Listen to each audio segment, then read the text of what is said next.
All right, we are live backstage at the Dark Star Jubilee 2013. I'm Ramblin' Rob, your host for the greatest story ever told, here with one of the bands that just got done playing, Pigeons playing ping pong. I'll let him introduce himself here. Hey, how you guys doing? I'm Greg from Pigeons Playing Ping Pong, and living in Baltimore with the band and touring around.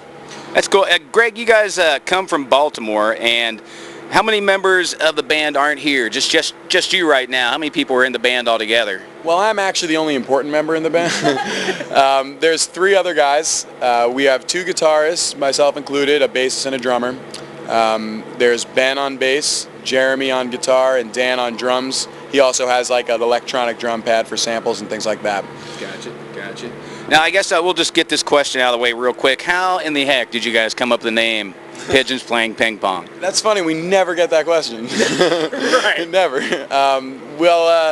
A short way to tell it is that we were just an acoustic duo, Jeremy and I, just playing coffee shops and stuff, and we weren't really a band per se, but I was kind of thinking about names. And we were in college together, sitting in psychology class freshman year, and I'm kind of zoning out of my textbook, and I see the phrase Pigeons Playing Ping Pong smack in the middle of the wrong page I was looking at. And later on the year, we learned that a famous psychologist, B.F. Skinner, taught pigeons to play ping pong, pecking a ball back and forth. Yeah. Mm-hmm. So, and you can find that on YouTube, right above all of our videos. It's my life's goal to surpass that video one day, but we have a ways to go. Yeah, they have like 100,000 views. But yeah, it was a psychology experiment, and it was such a lax decision because we weren't really a band. So I was like, dude, this is our band name, and he was like, all right, I'm okay with that. It's catchy. It's something. It's definitely memorable or completely forgettable. So you guys have been playing together for how long? Well, like I said, we started as a duo, not very serious, just kind of having fun in college. Right. About 6.5 years ago, or 6 years ago, I guess, 2006, 6.5 years ago. And then we met the other guys in late 2007, early 2008, started jamming in garages, started playing a couple shows here and there. So we really started to take it more seriously around 2009 or 2010.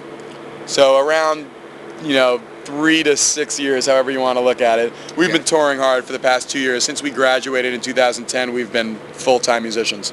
Gotcha. More or less.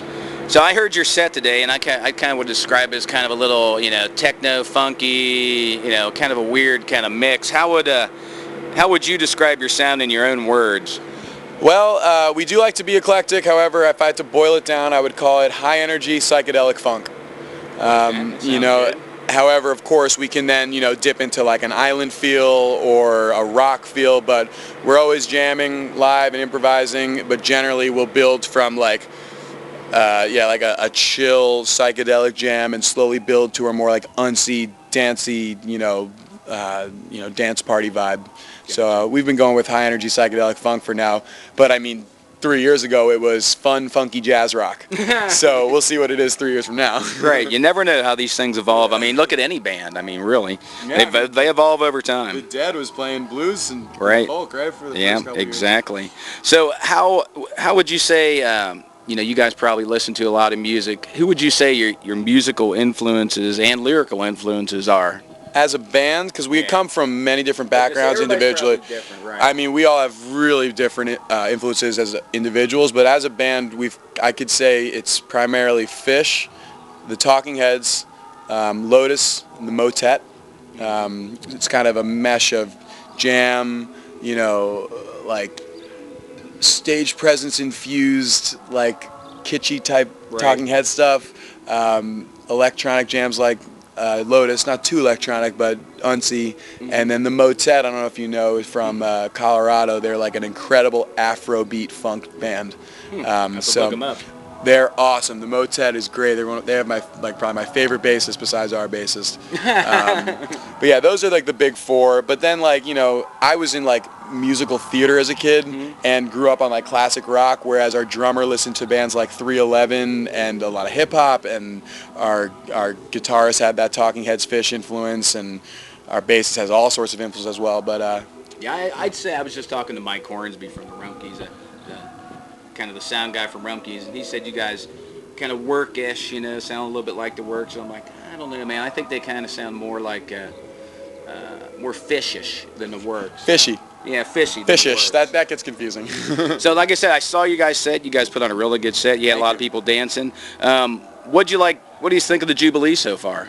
It's awesome. We got here at 8:30 this morning because we drove 12 hours from the last festival in Massachusetts. Right. But I mean, first of all, it's really sunny because it was really rainy in Massachusetts. But I mean, you know, I want to avoid being cliche, but the vibe here is fantastic. Everyone is really having a good time and just like taking care of each other.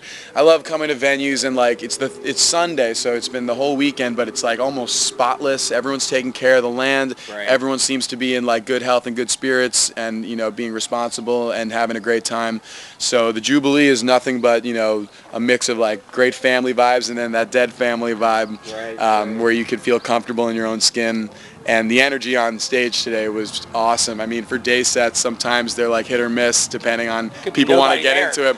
And I think it went really well. I mean, the connection I felt with the crowd today was really strong. It's like getting right in their eyes, and they were like, you know, beaming at me. So, well, that kind of segues into the next question I was going to ask you. What do you like best about playing live? That connection, man, it's the like the reflection of energy where, you know, if I put out as much energy as I can and someone in the crowd feels that way and throws it back, together it amplifies, of course, to this, you know, a feeling of ecstasy. I mean, it's very intangible, but I could feel it in my gut every time. I mean, like I mean, I'm in a fortunate enough position to play my own original music, which is great in itself, right. But I also feel that we're spreading so much joy and, you know, letting people cut loose. And also, my favorite part about playing music is how we can bring people together. Because I've had friends who met at our shows and are still dating. And, you know, I've had my friends bring their kids to our shows. And you guys are kind of like the Love Boat of music. It's remarkable. We have like 5 friends in Boston. I knew one from college, I knew one from like shows, and I knew one from high school, and they're all best friends because they knew us when we came to town, and now they hang out all the time. And that's just like the icing on the cake that is already super sweet, you know. So it's the connection with the crowd. It's bringing people together, and I feel so fortunate to be on this side of the stage, because before we were touring, I was going to shows and feeling those feelings from bands, right. and that elation I felt just from being there, cutting loose and meeting great people, like-minded people, and now we get to give back to that community, and it's just like a dream come true. Wow, excellent. That's a good answer. Good answer, man. Yeah. So you guys are available on Archive. I went there and looked you guys up. You guys got a lot of shows on Archive. Is there any other place that anybody can listen to your music on the internet? Archive's definitely the best. That's where we upload the most of our music, especially these days. We got at least like probably 60 shows on there and a ton in our back pocket that we're cutting up and releasing. There's also SoundCloud. We'll have stuff on there. I think there's stuff on Bandcamp.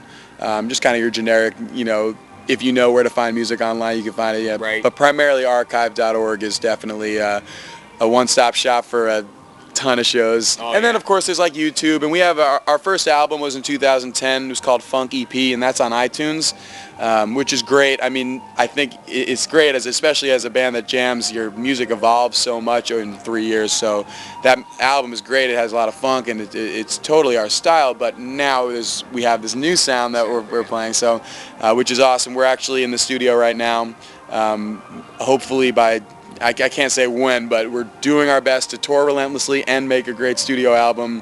We're hoping to get it out by the end of the year, and I always tell people that I really won't hold to to a month, but I'll hold you to a year. Don't even hold months, me. Don't hold me to anything, man. Just forget I said a decade, maybe. Stay tuned for a new Pigeons album. It's gonna come out at some time. Is it gonna be live music or studio? No, all studio, and it's a really weird balance to tour as much as we do and get in the studio and be comfortable with it. Great. I think next time we're going to have to take like a full month off and just get it done, take a break from touring, because we tried to take a week off here, a week off there, and a year goes by and we have music from like a year ago on the album, right. And now that's not what you want. Well, it's the jams evolve, so you know, like it's an exciting struggle to balance touring, studio, Right. And we're actually self-managed. We have a booking agent now, but we manage ourselves, so we're very, very busy, and it's a full-time, fantastic job. You guys have any wives or kids or anything? Not that I know of.